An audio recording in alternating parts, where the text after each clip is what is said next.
अस्सलाम वालेकुम नाजरीन, मैं हूं आपकी होस्ट अनीशा और आप देख रहे हैं K21 न्यूज़ और हमारा शो हेल्थ 21 जो कि है ईसा लेबॉर्ट्री की जानिब से।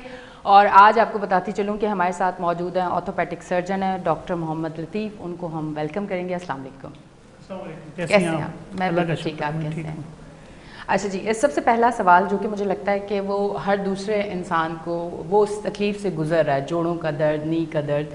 तो थोड़ा सा आज हम इस पे बात करेंगे कि आपका जो जिस तरह से तरीका इलाज है वो एडवांस है। एडवांस किस तरह से है, थोड़ा सा हमारे देखने वालों को आप बताएं। जी, सबसे पहले तो मैं ये कहूँगा कि बहुत से ऐसे मरीज़ हैं हमारे जो घुटने की दर्द में मुब्तला हैं, कमर की दर्द में मुब्तला हैं और इवन मायूस हो चुके हैं इस दर्द की वजह से। जी। और बहुत सी दवाइयाँ इस्तेमाल करते हैं, जब दवाइयाँ वो खाते हैं तो ठीक हो जाते हैं, अदरवाइज़ जो है दवाई छोड़ने पे उन्हें दोबारा दर्द हो जाता है।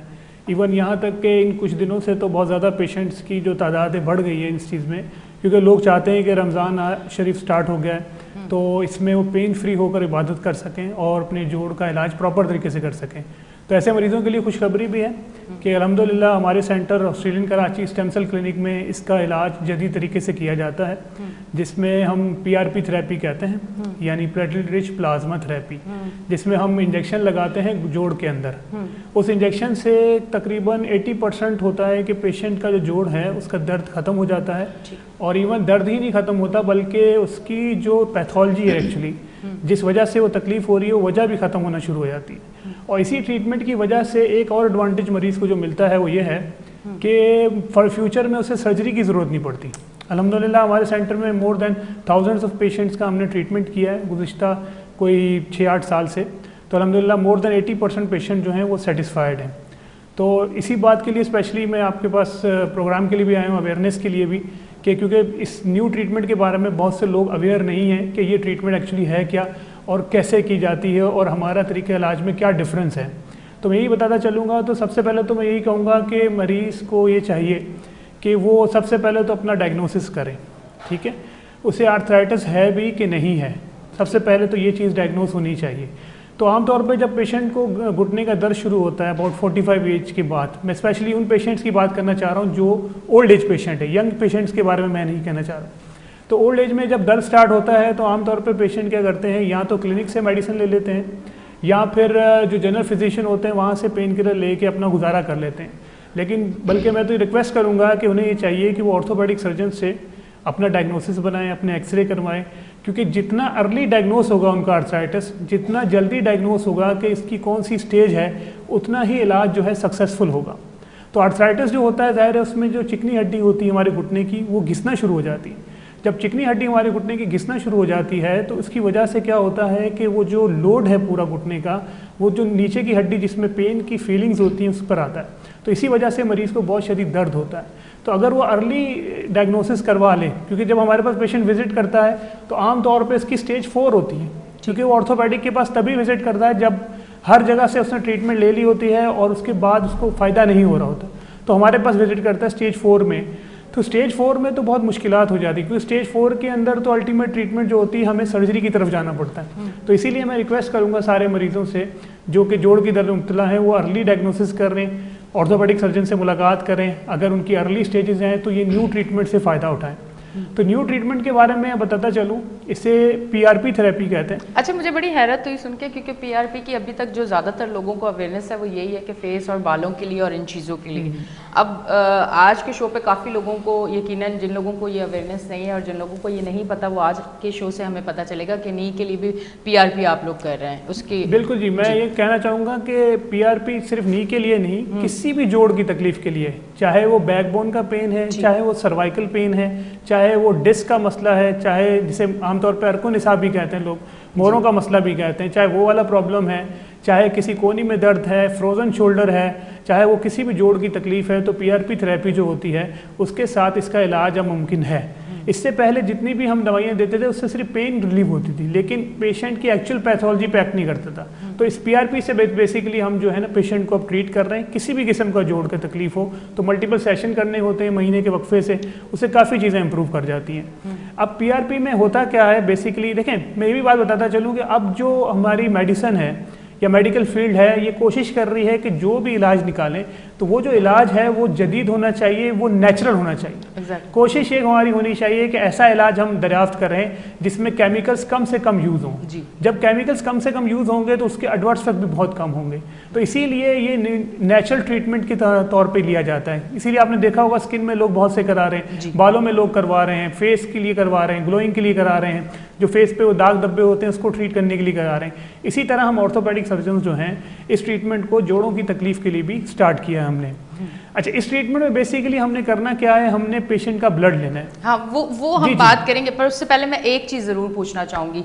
पीआरपी डायबिटिक पेशेंट भी करवा सकते हैं, बीपी के पेशेंट भी करवा सकते हैं, या उनके लिए फिर कुछ और चीज़ है? ये थोड़ा सा ये भी बताइएगा। पीआरपी जो है हर मरीज करा सकता है। अच्छा। लेकिन शर्त ये होना चाहिए कि उस वक्त जब वो पीआरपी करवा रहा है उस वक्त उसे कोई फीवर या उस वक्त वो कोई ऐसी मेडिसिन पे ना हो जिससे उसका ब्लड पतला, ब्लड थिनर्स होते हैं जैसे कि एस्कार्ड है, डिस्प्रिन है, वो तो आपको पता है डायबिटिक पेशेंट के लिए लेते हैं पेशेंट। तो इसके लिए मेरा तरीकाकार ये है कि एक हफ्ता पहले हम जो है एस्कार्ड मेडिसिन या जो भी डिस्प्रिन या ऐसी एंटीकोगुलेंट जो ड्रग्स लेते हैं वो हम स्टॉप करते हैं। तो 1 वीक बिफोर हम स्टॉप करते हैं ताकि हमें, और इवन हमारे सेंटर में तो ये चीज़ भी की जाती है कि पहले ब्लड चेक करते हैं पेशेंट का कि उसके अपने प्लेटलेट्स कितने हैं, क्योंकि पीआरपी में हमें सफ़ेद खून चाहिए ना। अगर पहले से किसी वजह से उसका सफ़ेद खून कम है तो हमें फ़ायदा नहीं होगा उस मरीज़ को उसको इंजेक्शन लगाने का। तो इसीलिए मैं कहूँगा कि पहले हम लोग उसकी सीबीसी कराते हैं, उसमें देखते हैं उसकी प्लेटलेट्स का काउंट कितना है। अगर प्लेटलेट्स का काउंट मुनासिब है तो फिर हम उसको पीआरपी की तरफ लेके जाते हैं, अदरवाइज हम उसको और वेट कराते हैं। इसी तरह हम एस्कार्ड थेरेपी सब चीज़ों को स्टॉप करके फिर हम पीआरपी की तरफ लेके जाते हैं। अच्छा, इस ट्रीटमेंट में ये नेचुरल किस लिए है ये बताता चलूँ। जैसे किसी भी पेशेंट को अगर ये पीआरपी ट्रीटमेंट कराना है तो सबसे पहले उसी पेशेंट का ब्लड लेंगे हम, किसी और का नहीं लेंगे। तो उसी पेशेंट का ब्लड लेंगे तो ऑब्वियसली उसके लिए वो हार्मफुल नहीं होगा। तो उस पेशेंट का हम ब्लड लेंगे, ब्लड लेके हम लेबॉर्ट्री में लेके जाएंगे। तकरीबन आधा घंटे का प्रोसेस होता है जिसके अंदर हम उसमें से सफ़ेद खून को अलग कर लेते हैं। आम लफ्ज़ों में लोग इसे प्लाज्मा कहते हैं, लेकिन हमारी लैंग्वेज में एक्चुअली प्लाज्मा नहीं है, प्लेटलेट्स हैं।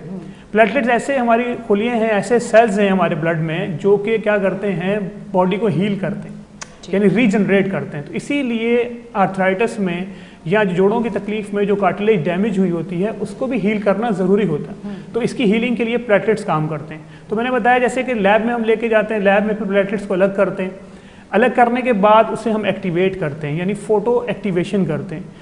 अब फोटो एक्टिवेशन करने के बाद एक इंजेक्शन तैयार हो जाता है जिसे हम कहते हैं पीआरपी का इंजेक्शन है। तो ये जो इंजेक्शन होता है हम जोड़ की जो कैविटी होती है उसके अंदर लगा देते हैं। ठीक है, हम किसी हड्डी के अंदर नहीं लगाते, हम सिर्फ जोड़ की जो अंदर कैविटी है उसके अंदर पीआरपी का इंजेक्शन लगाते हैं। इसी तरह अगर शोल्डर जॉइंट है तो शोल्डर जॉइंट में लगा देते हैं। इसी तरह अगर स्पाइन है यानी कमर में कोई प्रॉब्लम है तो वहाँ पर लगा देते हैं।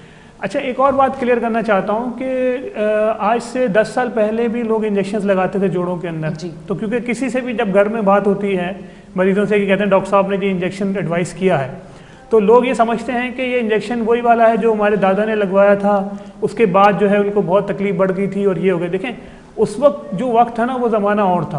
उस वक्त जो इंजेक्शन लगते थे वो स्टेरॉइड के इंजेक्शन लगते थे। इवन अभी भी कुछ जगहों पे स्टेरॉइड के इंजेक्शन लगते हैं। लेकिन हमारे पास जो है अब हमने इस ट्रीटमेंट को, इस ट्रेंड को बदला है और इसको बदल के हमने पीआरपी थेरेपी को स्टार्ट किया है। तो यही पीआरपी थेरेपी है जो कि हार्मफुल नहीं है। स्टेरॉइड से पेन तो रिलीव होता था, लेकिन मसला ये होता था कि जोड़ में और ज़्यादा इन्फ्लेमेशन यानी सोजिश का अमल और तेज़ी से बढ़ जाता था। ठीक, तो इसी को काउंटर करने के लिए कि एडवर्स इफेक्ट ना हो तो हमने पीआरपी ट्रीटमेंट को इंट्रोड्यूस किया है और अल्हम्दुलिल्लाह थाउजेंड्स ऑफ पेशेंट्स को लगाया है और बहुत अच्छे रिजल्ट्स आए हैं इसमें ना पेशेंट्स के। अच्छा, तो ये बताइएगा, ये तो एक एक्सपेंसिव ट्रीटमेंट है तो लोग तो अफोर्ड नहीं कर पाते। जो लोग नहीं अफोर्ड कर पाते अब उनके लिए बताएं क्योंकि ये एक्सपेंसिव है। बिल्कुल एक्सपेंसिव ट्रीटमेंट है। देखें, बात वो है कि लाइफ से बढ़कर कोई चीज़ नहीं है, सबसे पहली ज़रूरत। तो अगर आप इसको कंपेयर करें कि टोटल नी रिप्लेसमेंट से कि वो कितने का है, वो तकरीबन 10 लाख का एक नी रिप्लेसमेंट होता है। तो उससे अगर आप पेशेंट को ये ट्रीटमेंट दें तो इसके कंपैरेटिवली ये इतना एक्सपेंसिव नहीं है। तो अगर उसका घुटना नी रिप्लेसमेंट से बच जाए, सर्जरी की कॉम्प्लिकेशन से बच जाए और सर्जरी से बच जाए तो आई थिंक इट्स बेनिफिशियल। दूसरी बात ये भी क्लियर करता चला जाऊं कि जो पीआरपी ट्रीटमेंट है ना, लोग तो बेड साइड पे भी दे रहे हैं। इवन यूँ करते हैं, एक मशीन रख ली है, उसमें ब्लड लेते हैं, सेंट्रीफ्यूज कर देते हैं और फ़ौरन हाथ के हाथ लगा देते हैं। इवन स्किन में बहुत कॉमन है इस तरह। लेकिन मैं समझता हूँ कि ये एक ख़ास ट्रीटमेंट है, इसके लिए ख़ास मेथड होना चाहिए। तो हम लोग जो अपने सेंटर में ये चीज़ करते हैं, हम लोग इसे स्पेशली थिएटर में करते हैं। एक state of the art theatre है जिसमें कोई इन्फेक्शन नहीं है, ठीक है। जैसा मैं आपसे अर्ज कर रहा था कि पीआरपी ट्रीटमेंट जो है बहुत सारी जगहों पे ओपीडीज़ के अंदर आमतौर पे ऐसा किया है डॉक्टर्स ने या स्किन स्पेशलिस्ट ने भी इवन कि अपनी एक मशीन बेसिकली बाई कर ली है जिसमें वो पेशेंट से ब्लड लेते हैं और हाथ के हाथ जो है उसी वक्त पीआरपी बनाते हैं और उसी बेड साइड्स पे लगा देते हैं। तो मैं समझता हूँ कि जहाँ पर बहुत से पेशेंट्स आए हों, बहुत सी मुख्तलिफ बीमारियों के साथ पेशेंट्स आए हों, तो वहाँ पे ज़रूर इन्फेक्शन का कोई ना कोई चांस ज़रूर है। तो इसीलिए हमारे सेंटर में इस बात का ख़ास ख्याल रखा जाता है कि इसका जो तरीक़ेकार है बिल्कुल डिफरेंट किया जाता है। हर चीज़ के अलग जोन्स हैं कि जो पीआरपी जो बनता जहाँ ब्लड ड्रॉ करते हैं इसका डिफरेंट जोन है, इसके लिए ब्लड ड्रॉ करके लैब में लेके जाना वो बिल्कुल out of the way different है जहाँ पे किसी की आमदोरफ्त नहीं है। इसी तरह फिर फाइनली जब पीआरपी हमारे पास तैयार हो जाता है तो हम इसको जो है ऑपरेशन थिएटर के अंदर जाके लगाते हैं। सेकंड जो इम्पोर्टेंट मिथ ये भी है कि जो है पीआरपी का इंजेक्शन के लिए कितना ब्लड लिया जाए, पेशेंट से कितना ब्लड लिया जाए और इस कितना अमाउंट होना चाहिए। देखिए बात यह है कि हर एक चाहता है कि उसका ख़र्चा कम से कम हो ना और ज़्यादा से ज़्यादा बेनिफिट ले, लेकिन हम लोग इस बात पे हैं कि देखें आप ये समझें कि अगर 10 ml किसी का ब्लड लूँगा यानी एक सिंपल जो है टेस्ट ट्यूब में ब्लड लूँगा तो उसमें से सिर्फ 1 ml पीआरपी ब्लेंड बनेगा, बाकी सारा एक्स्ट्रा प्लाज्मा होगा। प्योर जो क्वांटिटी है सिर्फ 1 ml होगी। तो इसलिए हम लोग जो होते हैं तकरीबन 120 ml जो है हम ब्लड लेते हैं। तो 120 ml जब हम ब्लड लेंगे तो अबाउट 10 to 12 ml जो है हमें प्योर पीआरपी उससे मिलेगा। तो जाहिर है जब एक सिरिंज के अंदर प्योर पीआरपी होगा तो उसका रिजल्ट डिफरेंट होगा एज़ कम्पेयर टू एक सिंपल 1 ml का पीआरपी और रिमेनिंग प्लाज्मा होगा, उसका रिजल्ट बिल्कुल डिफरेंट होगा। तो ये भी मैं पेशेंट्स को आगाह करना चाहता हूँ कि ये भी ध्यान में रखें कि जहाँ से पीआरपी करा रहे हैं उनका अमाउंट ऑफ ब्लड कितना ड्रॉ किया जा रहा है। अगर तो ज़्यादा ब्लड ड्रॉ किया जा रहा है तो उसका मतलब चांसेस हैं कि उन्हें अच्छी क्वालिटी का पीआरपी मिलेगा। अगर कम ब्लड ड्रॉ किया जा रहा है तो चांसेस क्या है कि क्वालिटी उसमें कॉम्प्रोमाइज़ होगी, ठीक है। मैं नहीं दावा करता कि हमारा बहुत अच्छा वो है इस तरह है, लेकिन ये पेशेंट आजकल अवेयरनेस है, पेशेंट गूगल कर सकते हैं, नेट पे चेक कर सकते हैं कि कितने ml ब्लड जो होता है 10 ml में कितना अमाउंट ऑफ पीआरपी एक्सट्रैक्ट कर सकते हैं, 20 ml में कितना कर सकते हैं, 100 ml में कितना अमाउंट ऑफ पीआरपी एक्सट्रैक्ट कर सकते हैं। तो इस तरह आप तो लोग पढ़े लिखे खुद से गूगल कर आते हैं हमारे पास कि डॉक्टर साहब आप कितना ब्लड ले रहे हैं और कैसे कर रहे हैं, स्टेरिलाइजेशन का तरीका आपका क्या है, थिएटर में लगाएंगे कि नहीं लगाएंगे, लगाने वाला कौन है, फिजिशियन है कि ऑर्थोपेडिक सर्जन है। इवन ये क्वेश्चन लोग करते हैं आके कि भाई आप जो पीआरपी जो लगाने वाला हड्डी में लगाना चाह रहा है, जोड़ में लगाना चाह रहा है, क्या वो फिजिशियन है, क्या वो जनरल फिजिशियन है या वो सर्जन है, क्योंकि बहुत से फिजिशियन है वो भी लगा देते हैं जोड़ के अंदर, क्योंकि हम ऑर्थोपेडिक सर्जन है ना, हमें तो पता है जोड़ की एक एनाटमी के बारे में मालूम है कि भाई जोड़ कहाँ से शुरू होता है, हमने तो ऑपरेट भी किया हुआ, खोल के भी जोड़ को दिखा हुआ है, तो हमें पता है कि जोड़ में क्या क्या चीज़ें होती हैं और किस तरह इसमें प्रॉब्लम्स हो सकती हैं। क्योंकि देखें आपको समझें कि अगर इन्फेक्शन इंट्रोड्यूस हो गई जोड़ के अंदर तो फिर उसका कोई हल नहीं। मैं ये अभी आपसे पूछना चाह रही थी कि आपने जो कहा ना कि जिस तरह से डॉक्टर एक अपनी मशीन लेके और वहीं पे फ़ौरन से अगर इस तरह से कोई इन्फेक्शन हो जाता है तो फिर तो बस फिर आगे क्या देख रहे हैं आपके क्या हो सकता है? बहुत बुरा है आउटकम। अगर दूसरी चीज़ ये कि इन चीज़ों को रोकने के लिए कुछ काम नहीं हो रहा, क्योंकि ये एक बड़ी क्योंकि इन्फेक्शन और ब्लड इन्फेक्शन, क्योंकि आप बैक्टीरिया और सारी चीज़ें हर एक चीज़ आसपास और इस तरह से इसको किया जाए, और पीआरपी के अपने कोई साइड इफ़ेक्ट हैं कि नहीं है? जी जी देखिए यही कहना चाहूँगा कि पीआरपी का खुद के कोई साइड इफ़ेक्ट नहीं है, क्योंकि पीआरपी नेचुरल है ना, आपके ही बॉडी से लिया गया, उसमें कोई एक्स्ट्रा केमिकल्स हमने डाले नहीं है, कोई ऐसी एक्स्ट्रा चीज़ डाली नहीं, तो इसके अपने तो कोई एडवर्स इफेक्ट नहीं है। हाँ सिर्फ चांसेस क्या है कि अगर स्टेरिलाइजेशन प्रॉपर नहीं है, पीआरपी को प्रॉपर हैंडलिंग नहीं सही की गई, बनाया ठीक नहीं गया, तो फिर ये की चांस है कि इन्फेक्शन हो सकती है। लेकिन in good hands less than 1% chance है इन्फेक्शन का, in bad hand more than 80% chance है इन्फेक्शन का। तो अगर इन्फेक्शन एक बार इंट्रोड्यूस हो गई घुटने के अंदर सपोज, क्योंकि मेरा ताल्लुक जो है ऑर्थोपेडिक से है, मैं स्किन के बारे में तो नहीं कहूँगा, तो ऑर्थोपेडिक अगर घुटने में इन्फेक्शन इंट्रोड्यूस हो गई एक बार तो उसका हल कुछ भी नहीं है, पूरा घुटना खोल के उसको अच्छी तरह साफ करके पूरा 6 वीक्स के लिए एंटीबायोटिक्स पे रखना पड़ता है। तो आप ये ध्यान में रखें कि अगर खुदा न खासा इन्फेक्शन हो गई तो बहुत शिद्दत की इन्फेक्शन होती है और उसको खोले बगैर कोई हल नहीं है। उसको वॉश, इवन हम 10 लीटर सलाइन से उसको वॉश करते हैं तब जाके उसकी इन्फेक्शन क्लियर होती है, और इवन कभी कभी तो वुंड भी खुला छोड़ देते हैं। तो इसीलिए सबसे रिक्वेस्ट भी है मेरी मरीजों से कि पीआरपी करवाएं, लेकिन प्रॉपर ऑथेंटिक जगह से कराएं। देखिए हमारा जो सेंटर है उसका नाम है shore cell Australian Karachi stem cell clinic. Basically ये शोर सेल से एफिलिएटेड है, जो कि डॉक्टर पीटर हमारे डायरेक्टर हैं, वहाँ शोर सेल से ऑस्ट्रेलिया से, इनके तकरीबन 18 सेंटर्स रन कर रहे हैं पूरी दुनिया में। तो उसमें से कराची में वाहिद एक सेंटर है जहाँ पे इवन ये हमारे पास आए भी और मुझे भी उन्होंने ट्रेन किया, सर्टिफाइड किया। तो मैं तो ये रिक्वेस्ट करूँगा कि सर्टिफाइड जगह से, एक अच्छी जगह से, ऑथेंटिक जगह से PRP करवाएं, क्योंकि PRP ऑलरेडी एक्सपेंसिव एक प्रोसीजर है और अगर वो साफ़ सुथरे तरीके से ना किया जाए तो और ज़्यादा चांसेस हैं कि इन्फेक्शन इंट्रोड्यूस हो जाए। क्योंकि हमारे सेंटर में तो इस बातों का खास क्योंकि मैं ऑर्थोपेडिक सर्जन हूँ, मुझे तो अच्छी तरह मालूम है कि इन्फेक्शन कितनी ख़तरनाक है और किस हद तक ये जा सकते हैं हम आगे। तो इसलिए मेरी कोशिश तो ये होती है कि नॉन टच टेक्निक से काम करूँ ना, किसी तरह भी मेरा कोई हाथ, इवन हमने ग्लव्स भी पहने होते हैं तब भी किसी नीडल पे भी टच नहीं करते हम, कि नीडल पे भी टच ना हो जाए, ताकि कोई भी चांस ऑफ इन्फेक्शन इंट्रोड्यूस हो ही ना सके, ज़रा सा 0% इन्फेक्शन। बाकी देखें होने को तो कुछ भी हो सकता है, शिफा अल्लाह के हाथ में, होने चाहे तो इन्फेक्शन तो कहीं भी हो सकती है, हमारे पास भी हो सकती है। अल्हम्दुलिल्लाह 5-6 साल हो गए हमारे पास अभी तक कोई इन्फेक्शन रिपोर्ट नहीं हुई है अल्हम्दुलिल्लाह। ये एक अच्छी खुशी की बात है। PRP के लिए कोई स्पेसिफिक एज, मतलब कि इस एज से इस एज वाले करवा सकते हैं और इस एज वाले नहीं करवा सकते? नहीं, ऐसा कुछ या नहीं। कोई ऐसी चीज़ें? नहीं, ऐसे कोई एज स्पेसिफिक कुछ भी नहीं है। आपके प्लेटलेट्स ठीक होने चाहिए, आपने पहले स्टेरॉइड थेरेपी ना ली हो, आपने अगर ली हो तो उसमें एक गैप होना चाहिए 6 वीक का, एटलीस्ट गैप 6 वीक का गैप होना चाहिए, क्योंकि बहुत से पेशेंट एस्थमेटिक हैं जिन्होंने स्टेरॉइड लेना उनके लिए ज़रूरी हो जाता है, तो हम उसको 6 वीक का गैप कर देते हैं, गैप करने के बाद लगा सकते हैं। इसी तरह बहुत से पेशेंट ऐसे हैं जो ब्लड थिनर्स पर हैं, यानी एस्कार्ड लेते हैं, लो प्लेट लेते हैं और भी ऐसी दवाइयाँ, तो उसके लिए 1 वीक बिफोर वो कर देते हैं। तो इसके साथ और फर्दर मोर के हम उनका ब्लड चेक करते हैं कि उनके करंटली प्लेटलेट्स कितने हैं। अगर अच्छे अमाउंट में प्लेटलेट्स हैं तो फिर हम उससे PRP की एडवाइस करते हैं, अदरवाइज़ हम लोग एडवाइस नहीं करते हैं और वेट करते हैं। ठीक। इसके अलावा बता दें, जोड़ में देखें आप, ये एक और पेशेंट्स के साथ बहुत वो है, मैं पहले भी जिक्र किया है कि इंजेक्शंस जो बूढ़ों ने लगवाए थे वो 10 साल पहले लगवाए थे, वो स्टेरॉइड के थे। अब जो इंजेक्शंस हैं वो वाले नहीं हैं, लोग उसी को कंपेयर करते हैं। दूसरी बात ये भी कह दूँ मैं कि देखें हर मरीज़ का बीमारी डिफरेंट है, चाहे वो जोड़ की बीमारी है, आप और मैं एक जैसे नहीं हो सकते, ठीक है। अगर आपकी घुटने में दर्द है, मेरे घुटने में दर्द है, तो ज़रूरी नहीं कि आपके घुटने में दर्द है सेम मेरे घुटने में एग्जैक्टली वही चल रहा हो सकता है कि आपको कोई और कोमॉर्बिड्स हो, डायबिटीज़ कंट्रोल ना हो, हाइपरटेंशन हो, वेट ज़्यादा हो, आपका लाइफस्टाइल बहुत वो हो, सेडेंट्री लाइफस्टाइल हो, तो ये भी रीज़न हो सकती है, ठीक है। तो हर पेशेंट को कंपेयर ना करें। लोग ऐसे कंपेयर करते हैं कि डॉक्टर साहब मेरे जो फलाने चाचू ने लगवाया था उसको तो फ़ायदा नहीं हुआ, लेकिन आप मुझे एडवाइस कर रहे हैं। देखें ये डिपेंड करता है सिलेक्शन ऑफ द पेशेंट पे, कि हम क्लिनिशियन हैं, हम लोग ऑर्थोपेडिक सर्जन हैं, हम डिसाइड करते हैं किस पेशेंट के लिए क्या बेनिफिट है। आप सपोज करें एक पेशेंट है स्टेज 4 आर्थराइटिस का, यानी 4थी स्टेज का घुटना, एक पेशेंट है स्टेज 2 का, तो मैं स्टेज 2 वाले को कहूँगा कि भाई आप PRP लगाएं। वो कहेंगे डॉक्टर साहब ये स्टेज 4 वाले को तो फ़ायदा नहीं हुआ, मैं कैसे लगाऊं? तो भाई वो स्टेज 4 में था, उससे फ़ायदा होने के चांसेस सिर्फ 30-40% थे जी। आप स्टेज 2 में हैं, अर्ली स्टेज, जैसे मैं शुरू में कहा कि जितना अर्ली डायग्नोसिस होगा उतनी अच्छी ट्रीटमेंट होगी। तो भाई आप स्टेज 2 में हैं तो आपको चांसेस हैं कि ज़्यादा फ़ायदा हो ना।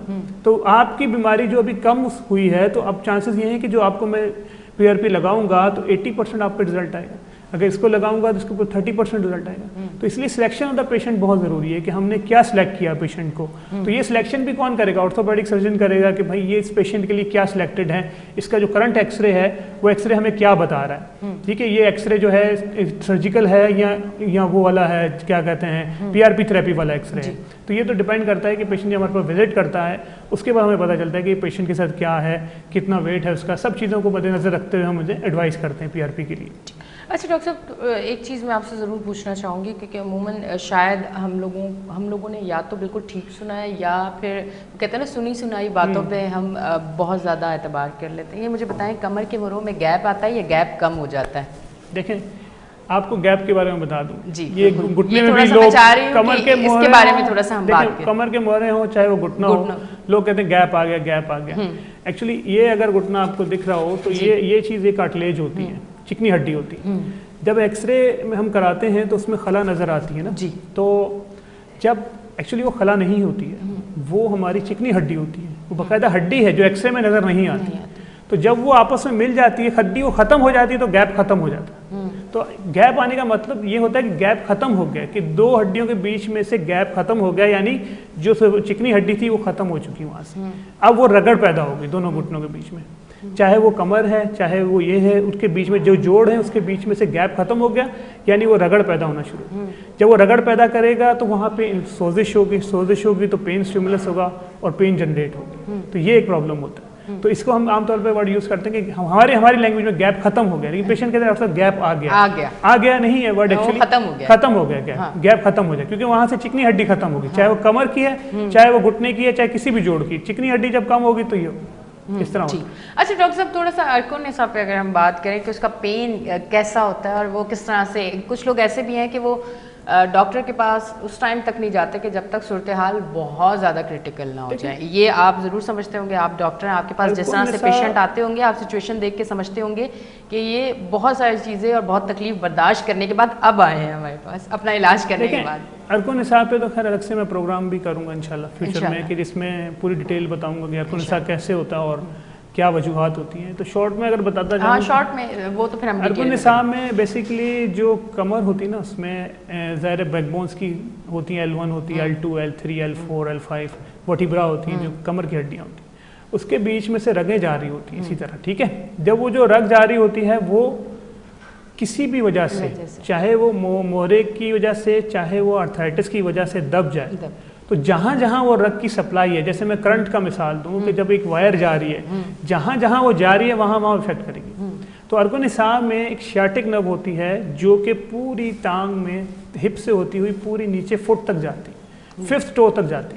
तो अर्कोनिसा के पेशेंट को यही होता है, जब ऊपर कमर में उनकी रग दबती है, तो वो जब रग दब जाती है तो वो सारा पेन उनको उसी की डिस्ट्रीब्यूशन में होता है, जहाँ जहाँ तक वो रग जा रही है उसमें दर्द होता है। इतना दर्द होता है कि पेशेंट को लंगड़ापन हो जाए, इसको लंगड़ी का दर्द भी कुछ लोग कहते हैं कि लंगड़ी का दर्द हो, पेशेंट लंगड़ा कर चलना शुरू होता है। इसके लिए चंद एहतियातें अगर कर ले पेशेंट, एक तो ज़मीन पे ना बैठे, ज़मीन पे ना सोए, झुक कर सामान हैवी ना उठाए। इसके अलावा जो है मोटरसाइकिल रिक्शे का सफ़र एहतियात से करे या बेल्ट लगा कर सफ़र करे। इसके अलावा डेली रात को आधा घंटा कमर की सिकाई करके सोए और उल्टा ना सोए। ये अगर चंद बातों पे अमल कर ले तो 70% चांसेस है कि उसे अर्कोनिसा का प्रॉब्लम होगा ही नहीं। थैंक यू डॉक्टर साहब, आप तशरीफ लेके आए, थैंक यू वेरी मच। जी नाज़रीन, आप देख रहे थे हमारा शो हेल्थ 21 जो कि है ईसा लेबॉर्ट्री की जानिब से। यकीनन आज भी शो आपको पसंद आया होगा। अपनी होस्ट एनिशा को दें इजाज़त, फिर मिलेंगे, अल्लाह हाफ़िज़।